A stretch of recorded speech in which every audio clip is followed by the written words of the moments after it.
10 hari di rumah sakit, Indra Bekti belum dipindahkan dari ruang ICU. Memori otaknya pasca operasi masih jauh dari kata stabil. Lantaran ingatan Bekti tidak bisa merekam kejadian yang baru saja dialaminya. Benarkah Bekti mengalami amnesia anterograde yang membuatnya hanya bisa mengingat kejadian lampau?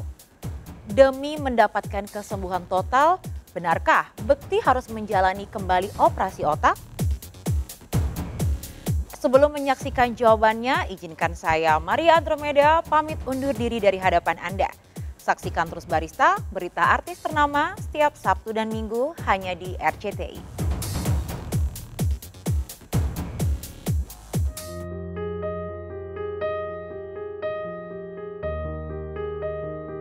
Meski donasi untuk kesembuhan Indra Bekti sudah resmi ditutup Aldela Jelita istrinya, sejumlah sahabat Bekti tetap mengulurkan bantuan dengan atau tanpa adanya gerakan donasi terbuka.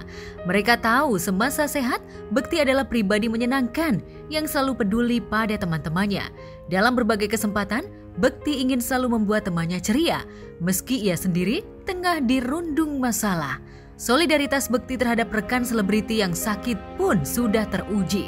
Faktanya, saat Aldi Taher menderita kanker getah bening, Bekti ikut menggunduli rambutnya sebagai bentuk solidaritasnya terhadap survivor kanker. Ia juga menjadi pendukung Spartan Dila yang merupakan survivor TBC sejak SMA. Karena penyakit TBC itulah, Dila harus kehilangan bayi laki-lakinya pada Januari 2017 silam.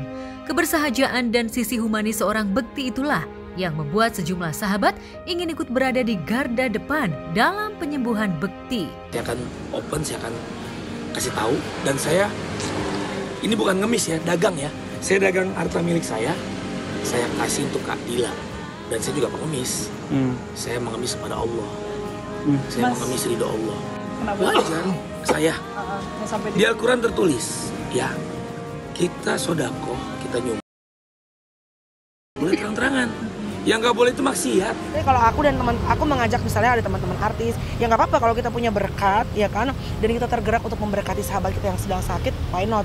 Aku tadi bilang izin juga sama Cipta, sama bilang juga sama Dila, ya aku akan mengajak teman-teman, yuk siapa yang mau tergerak hatinya berapapun jumlahnya. Berarti kan sahabat kita lagi ya tertimpa ada cobaan deh dari Tuhan. Kalau emang mau memberkati, why not gitu. Oke, berarti teman-teman support untuk dana juga ya, Pamel ya? Iya, ini pasti aku akan kontak gitu ya, beberapa nanti teman-teman dekat lah ya, atau mungkin klien-klien yang aku sering MC sama Bekti. Agen tidak ada paksaan kan, karena kan ini kan ibaratnya membantu sahabat kita yang sedang tertimpa musibah gitu aja. Ya, tepat di hari ulang tahunnya yang ke-45, 28 Desember 2022 lalu, Indra Bekti harus kehilangan salah satu nikmat tiada bertara yang diberikan Tuhan, yaitu kesehatan. Bekti diduga mengalami stroke hemoragik, yaitu serangan yang terjadi pada otak akibat kebocoran atau pecahnya pembuluh darah di dalam otak.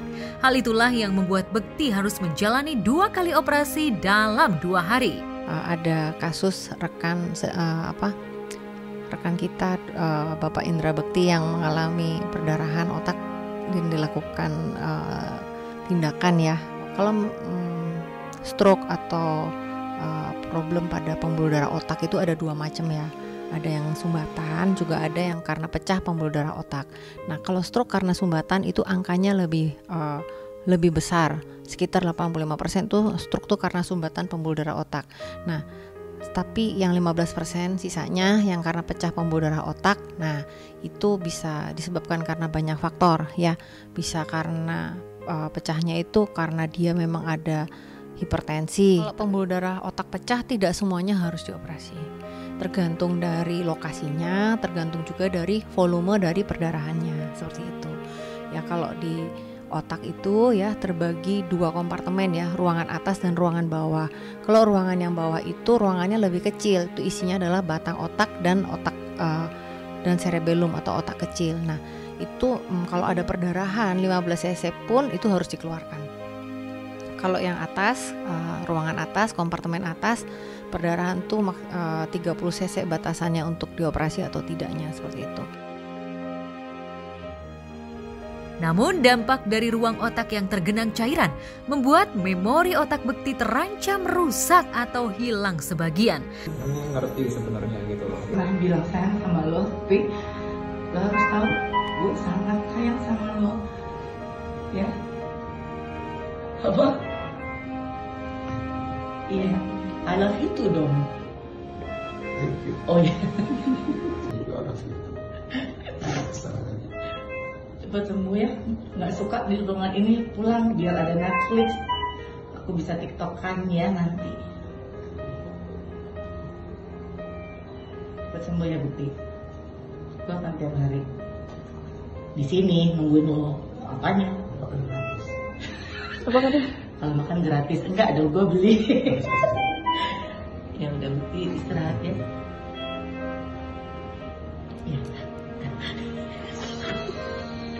Bapak diangkat ya. Jangan marah ya. Bukti. Beda urusannya. Ya ampun. Tapi memang sekarang sih pandangan matanya tidak lagi masih berkabur, masih apa ya bilangnya, masih blur gitu ya, karena mungkin masih efek dari kepalanya.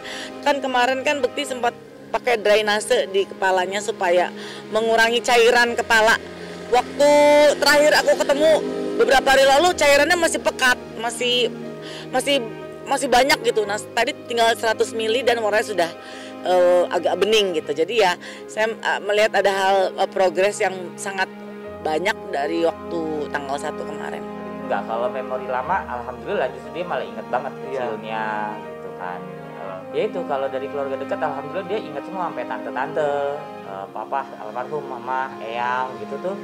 Dia ingat banget masa kecilnya dulu di radio dalam itu ada apa aja, kemudian suka main ke rumah tante siapa, terus di sana mainnya apa aja, itu dia kuat banget, malah ingat banget gitu. Ikut ketawa-tawa tuh biasanya kalau ngobrolin dia masa kecilnya kan sama Akbar ya, sama Bang yang pertama, kalau sama saya belum lahir. Ya, kejadian masa lampau seperti masa kecil dan suka duka meretas popularitas di awal karir masih diingat Bekti. Namun, kepingan kenangan yang terjadi 10 tahun terakhir, Bekti sulit untuk mengingatnya. Dila dan adik-adik Bekti serta sejumlah sahabat tentu saja berusaha membangkitkan memori Bekti. Hanya saja otak Bekti seolah kehilangan kemampuan untuk mengingat kejadian secara runtut. Jadi kalau dari hari ke hari yang aku rasain itu komunikasinya itu semakin baik gitu ya. Kalau sebelum-sebelumnya tuh mungkin puzzle gitu lah ya. Dia kalau misalnya pun mengingat saya gitu, Cipta, Ade nanti lompat atau Cipta itu teman SMA atau apa gitu. Jadi kemarin-kemarin itu puzzle-nya kayak gitu. Tinggal observasi dokter aja sih gitu, karena masih belum, katanya masih riskan karena memorinya ini yang masih belum stabil. Kalau ditanya dia pindah ke ruangan tanpa pantauan dari dokter-dokter gitu. Jujur gue terakhir kesana tuh ketika pas hari tanggal 28 Desember pas lagi operasi, kemudian datang lagi ke sana tuh tanggal 29 Desembernya. Setelah itu tidak kesana sengaja karena memang belum boleh diganggu juga. Tapi hari ini saya komunikasi sama istrinya, ngomong kan udah ketemu dan anaknya juga, kan aku bilang, Dila kalau udah boleh diizinkan aku ketemu Bekti kabarin ya gitu, karena mudah-mudahan ketika kesana bisa memberikan semangat dan juga menambah memori Indra Bekti lagi ya. Jika Bekti hanya bisa mengingat kejadian lampau, tapi sulit bahkan merasa kesakitan bila otaknya dipaksa mengingat kejadian terbaru, besar kemungkinan Bekti mengalami amnesia anterogade. Hanya saja segenap keluarga dan sahabat optimis, amnesia Bekti bersifat sementara. Ya, memang ngomongnya tuh masih belum stabil, masih loncat-loncat gitu. Cuman kalau kita balikin ke track awal gitu dia ini. Terus dia tadi lagi nonton, aku lihat kok lu pasang lagu Bekti itu kan sama lagu lama. Lagu Nat King Cole lah, tadi ada lagu Nat King Cole, dia nyanyi Mona Lisa. itu sebenarnya Mona Lisa lagu bercandaan aku sama dia sih dulu. Gitu. Jadi ya nyanyi-nyanyi, ketawa-tawa, cuman ya kalau dia udah mulai reaksinya agak gini aku terangkan lagi. Kondisinya udah oke sih, secara fisik udah oke. Cuman memang ngobrolnya sehat banget gitu, tapi ngobrolnya masih apa ya istilahnya, masih kemana-mana lah gitu, masih banyak banget gitu. Realitinya Mas Bekti itu dia kalau ditanyain berapa lama dok ya, kalau walaupun Mas Bekti more better here gitu, tapi dia apa ya, misalnya ya masih 20 hari ke depan kata dokter sih gitu ya. Sempat dikabarkan perang dingin dengan Dila, Indy Barens akhirnya menampik kabar tak sedap itu. Jauh sebelum Bekti menikah dengan Dila, Indilah teman curhat Bekti. Ia berharap netizen juga tidak mengompori perpecahan dalam keluarga Bekti. Baik. Intens sih nggak intens dalam 24 jam, tapi kalau ada apa-apa pasti setiap hari pasti aku tanya Dil gimana Bekti hari ini, dan pasti Dila akan memberi chat yang cukup panjang untuk memberi kabar, karena keterangan itu kan juga keterangan dari dokter ya, dia nggak bisa ngarang, kalau kita cuma bisa bikin asal gitu ya, dia kasih tahu. Makanya aku merasa senang, apalagi waktu pas kemarin lagi nggak di Jakarta, terupdate dari Dila pun dan juga dari Cipta adiknya sangat banyak gitu, jadi aku senang aja melihat dia sudah mulai banyak perkembangan. Ya. Jadi menurut gua orang baik itu adalah satu, bukan pura-pura baik. Dua, nggak akan pernah bikin orang jadi susah atau kesel. Tiga, nggak mikirin diri sendiri, alias yang penting gue seneng, lu bodo amat. Jadi baik-baiklah sama siapapun juga. Aku, kamu, dan semuanya. Janjian. Dia begini, udah cepet divideoin, cepet dipoto, nggak boleh, udah tiduran Anda di rumah sakit gitu kan, masih ngonten aja otak lo gitu ya kan. Jadi berarti kan ibaratnya semangatnya udah mulai keluar kan gitu. Terus aku bilang sih sama Tendi mau balik lagi supaya menghibur dia gitu. Hingga semalam Bekti belum dipindahkan dari ruang ICU. Kondisi Bekti sama seperti kondisi Olga saat dirawat di rumah sakit di Jakarta sebelum dilarikan ke Singapura. Keluhan yang dialami Bekti dan Olga pun sama, yaitu sering mengalami sakit kepala berat saat mengalami hipertensi. Belajar dari kasus Bekti dan Olga, Billy Syahputra pun berusaha bekerja kenal waktu. Bagaimanapun juga, mencegah lebih baik daripada menyembuhkan. Iya, teman-teman dari selebriti,